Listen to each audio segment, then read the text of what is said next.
Hi everyone, I'm GREYMOND. I'm finally happy to be back. I just got a cold, so I was away for a few days. I know some of you have been worried. Everything is okay.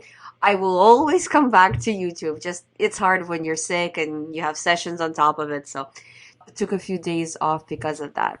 Now that I'm feeling better, I am back. Hopefully, I don't have to take any more days off in the next upcoming the rest of the winter, hopefully, because I hate getting sick in the winter. I don't know about you guys, but every time I get sick, it's a nightmare because my schedule is so packed. So it's very difficult logistically afterwards. But anyways, I'm back. Today I have an ask a question about religious OCD response Q&A. So let's get straight into it. First question is, Hi Ali, I suffer from Christian scrupulosity for quite some time now. One of my biggest OCD issues is that I constantly feel like I'm being insincere. I'll be praying and I feel constantly like, what if I'm pretending? When I know I'm being genuine, but it feels off. So, in terms of feelings, you have to understand that OCD can make you feel in any possible way.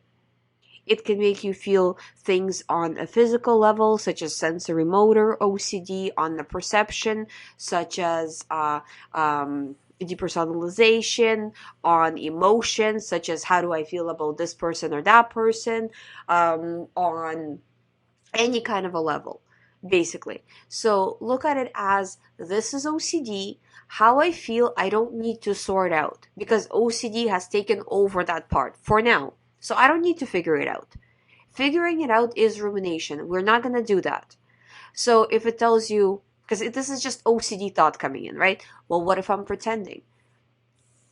Okay, OCD, nice try. Very good. I'm disregarding. So you're not answering the question. You're not taking the question seriously. You're just saying, yeah, nice try. I'm not buying it. And you continue to pray or continue to do what you were doing, you know?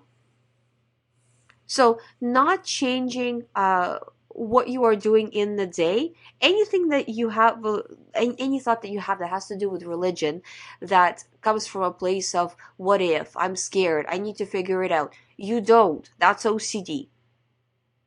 And this type of OCD thought is actually very common. It doesn't really matter what religion you are. It can it's pretty much the same in any religion. I don't really see a difference. I talk to people of all religions and I really don't see a difference between different religions. Compulsions are pretty much obsessions, ruminations, fears. They're all pretty much the same. Next question is, I'm trying to cook. Then when I burn fire, I feel like image comes in my mind of God and feelings that if I burn fire, it hurts God. Does it happen because of my harm OCD or is this a symptom of religious OCD?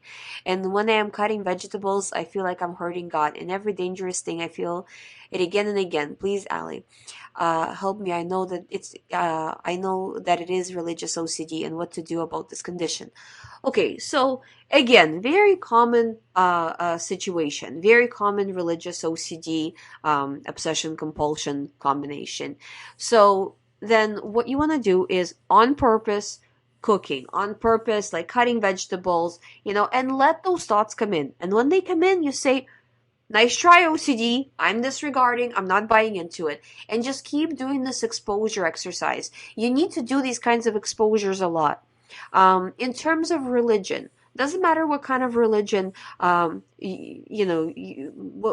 you're a part of. I guess that's probably the correct way to say. Um, you know that the cornerstone of any religion is that God knows everything. It's the God is all knowing, right? Well, then God clearly knows that you have OCD. And if God understands that you have OCD and understands that you are doing a compulsion, then you're not trying to prove anything. When you're doing this ritual, you're not proving anything to God. You're not proving anything to yourself. All you're doing is you're proving to your mind, to that part of the brain that is sending you OCD thoughts, that you are scared and you need more of those thoughts. Because that part of the brain, again, going back to the theory, why does it send you the thoughts? It sends you the thoughts because you are constantly saying, I am scared. And if you're scared of something, you need to have all the information. So your brain sends everything under the sun that it can possibly come up with that is at all related.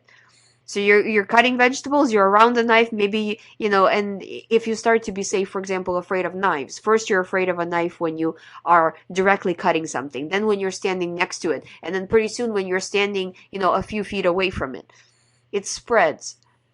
Religious OCD, just like any other OCD, has nothing to do with the actual topic. Religious OCD has nothing to do with religion, with God. It's just a topic of OCD. OCD just grabbed onto it. Do you know what I'm saying? Like, when it gives you this context of, you have to prove that you really care about God, or you have to do this, or you have to do that.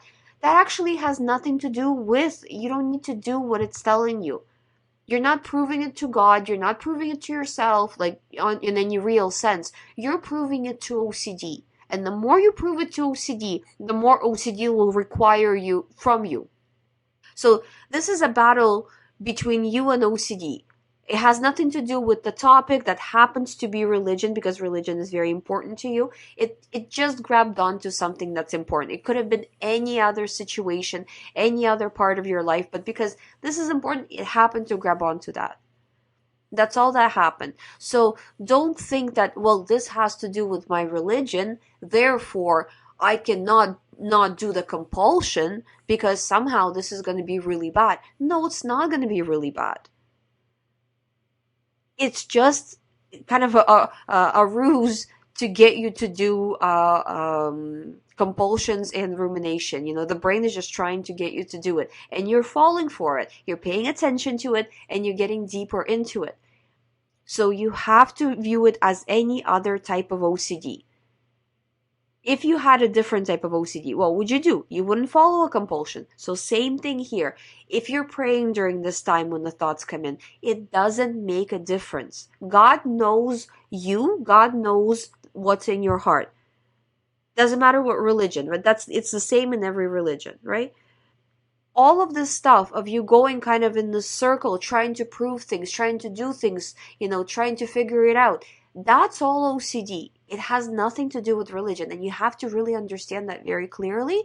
And when you understand that and you follow that, you stop having this fear of, well, this is religious, so this is somehow different. It is not. It is just OCD, and you need to choose to move on in the moment, every time. Next question is, I can't get through 5 minutes of my day without praying. I fear that if I don't pray constantly, that I'll go to hell. Is the exposure to not pray? Yes, the exposure is not to pray, because you are praying not really you're not praying because you want to pray. You're praying because you are afraid, and it's become a compulsion. That's not really the reason to pray, right? So what we're doing is we're praying when we actually want to, and when OCD tells you that you should pray every moment of the day, you're not doing that. You're not following OCD. I feel like the exposure is of not praying is sinful, because I'll go to hell if I don't pray. So when you say, I feel like, yes, when you have OCD, when you're in fear, you will feel like that. That doesn't matter. You need to do the exposure work, because if you don't, you're going to be praying 24/7 and still feeling no relief. But at the same time, I don't want to pray constantly, because it takes time out of my day and people think I'm weird. What to do? So before you got this OCD, when did you actually pray? So for example, if you prayed only, say, in the evening, or only in the morning, or during certain parts of the day, do that.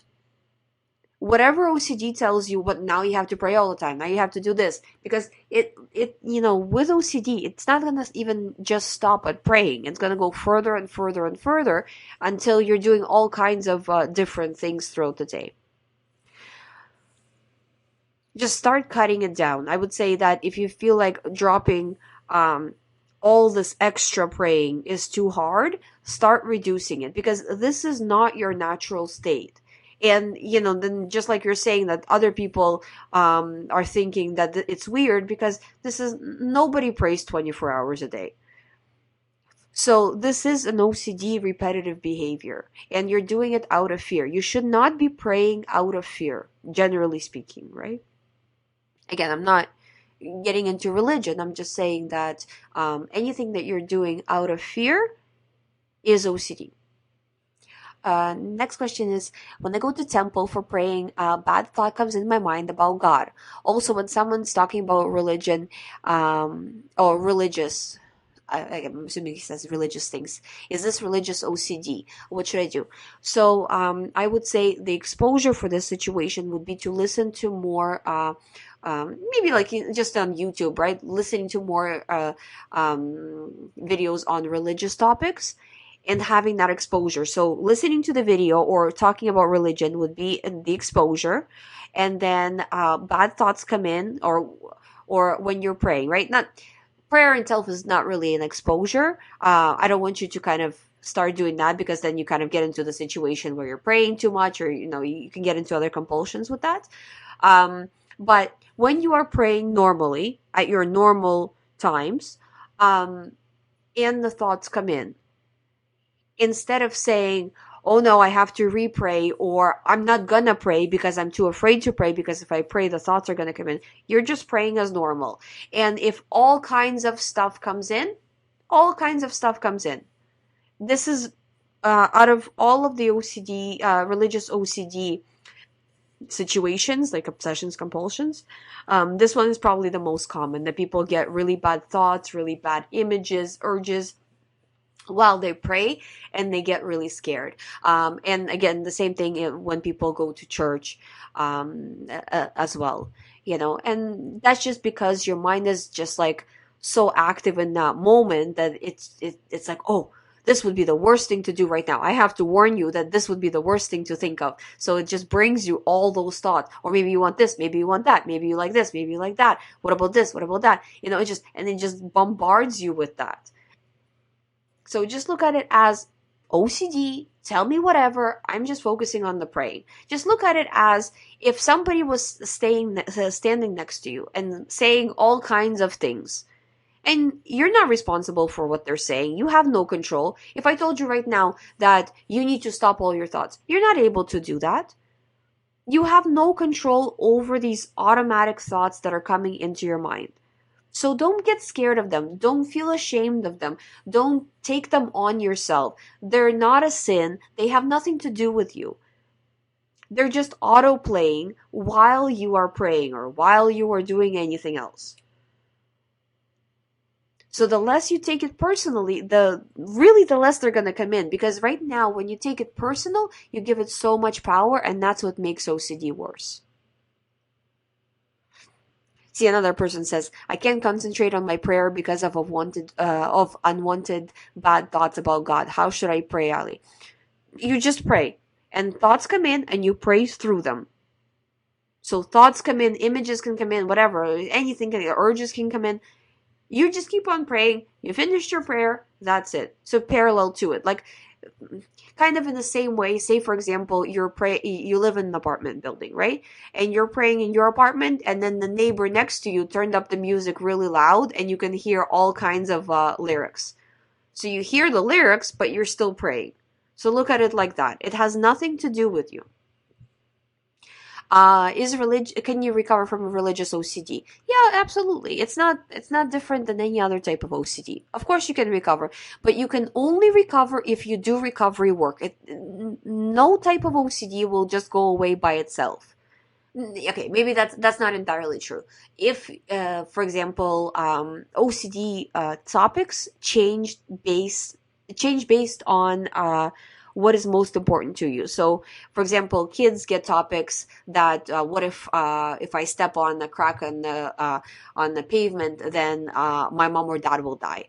Things like that. But at some point, that stops being relevant. They start to understand, okay, that's probably not going to happen, and then they switch topics to something that's more relevant. So, and this is kind of what keeps happening all throughout the person's life. But if you look at OCD as a general thing, right? Doesn't matter what the topic is. OCD goes away when you work on it. So you need to work on whatever topic is bothering you right now. and get the brain to calm down.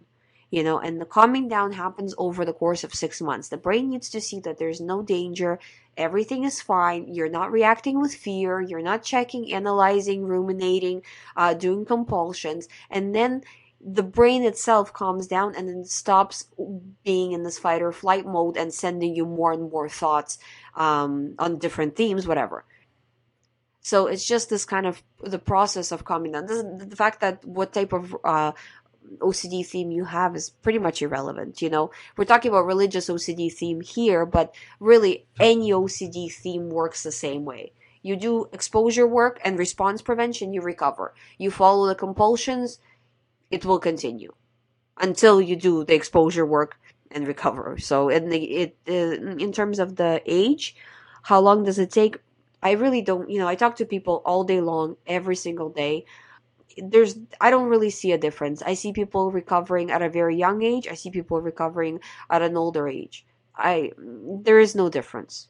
I've had clients who were 80 plus, and I've had clients who were like really young kids.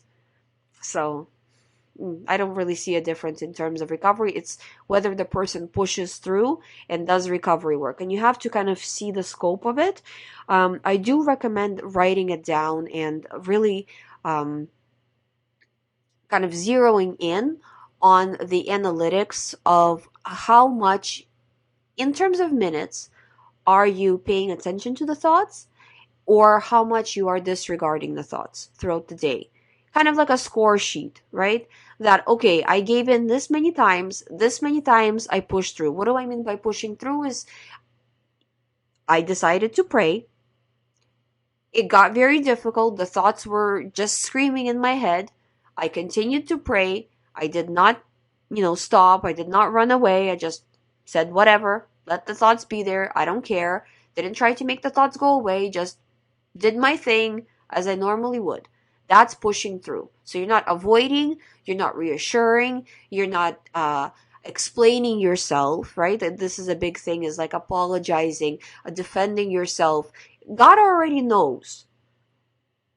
And your brain already thinks you're in danger. So your explanation does not matter to anybody. Do you know what I mean? Like, look at it this way.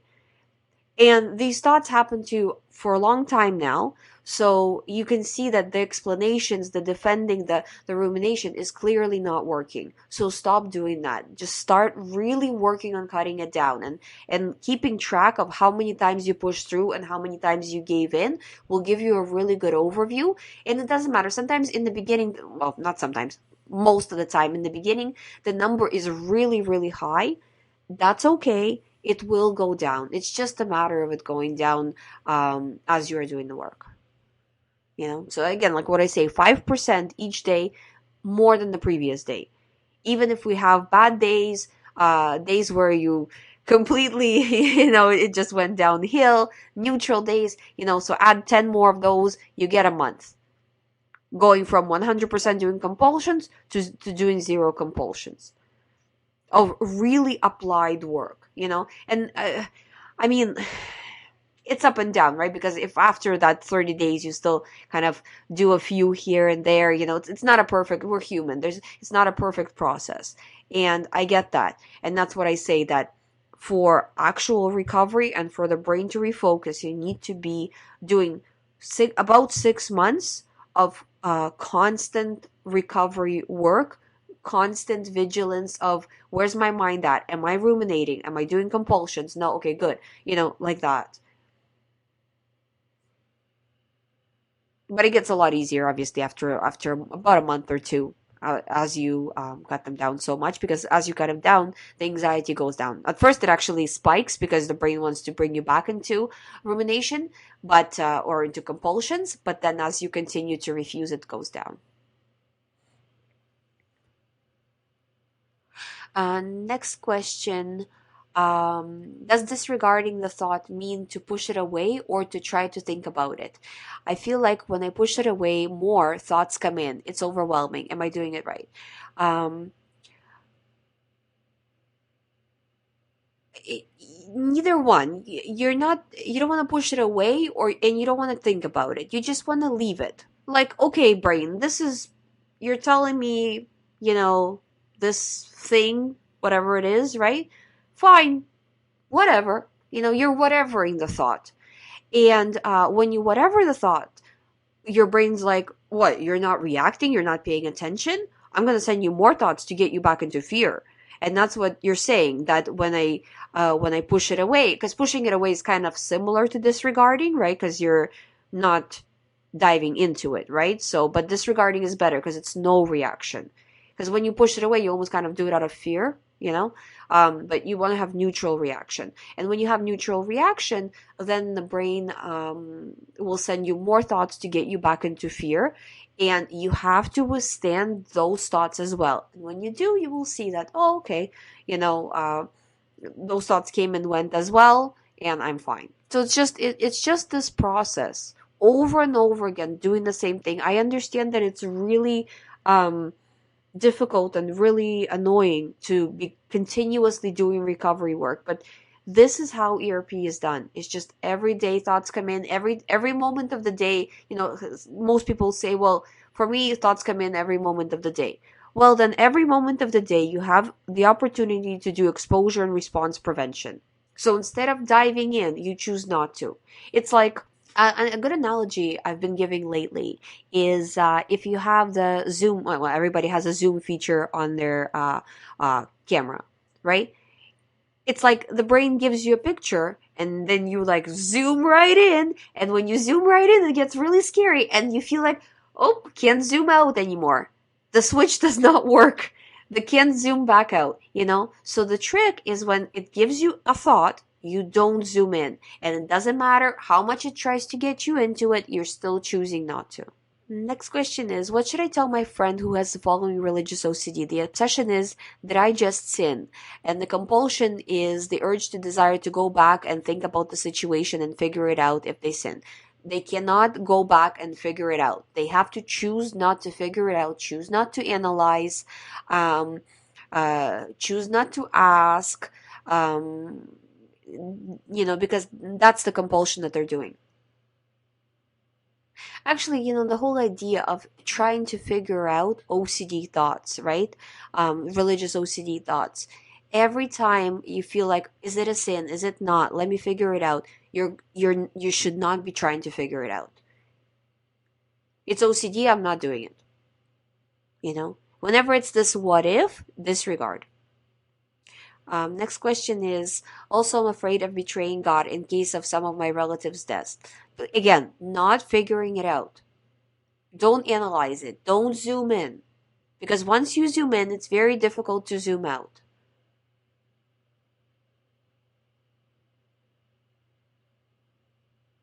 I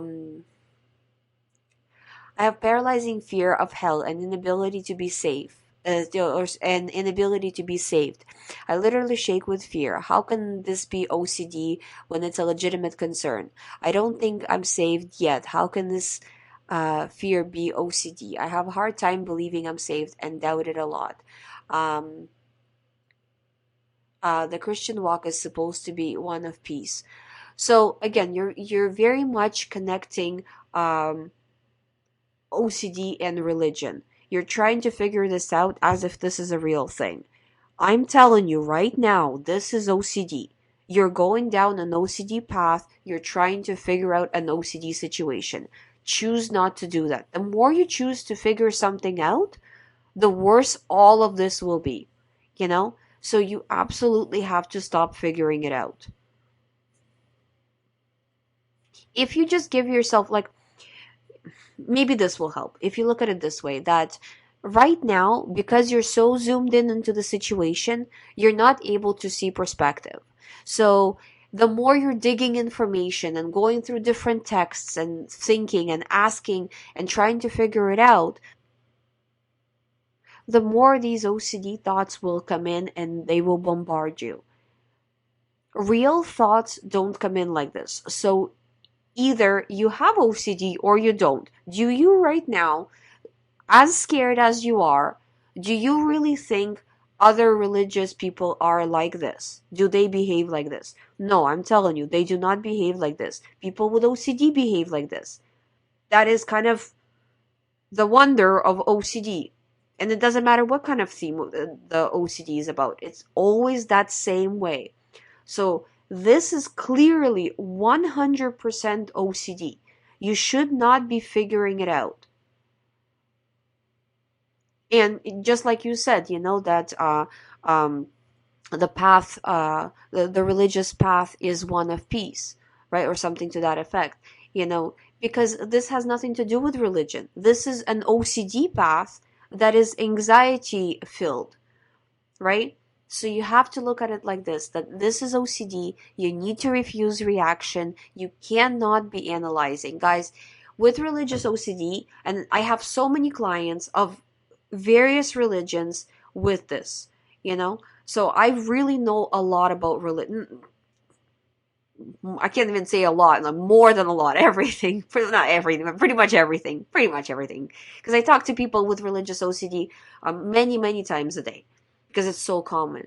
And I can tell you that it really comes down to analyzing and compulsions. So if you keep writing down of exactly how many times you're doing compulsions, exactly how many, like not exactly, but pretty much ballpark how many minutes a day you are actively ruminating or doing any kind of mental compulsion or anything like that. So physical compulsions is one thing, because physical you can count easier, and then mental compulsions. And really having a count on that, then from there you can start cutting it down. If you continue, just going around and around, doing compulsions, doing rumination, and expecting to get better, you will not get better this way. So you need to do recovery work, active recovery work every single day. It doesn't matter how real these thoughts feel. They're always false. They're just OCD thoughts trying to grab you, trying to pull you in. They happen to attach to religion. It could have been any other OCD theme. Again, nothing to do with religion, nothing to do with God. It's just OCD grabbing onto something that's important to you.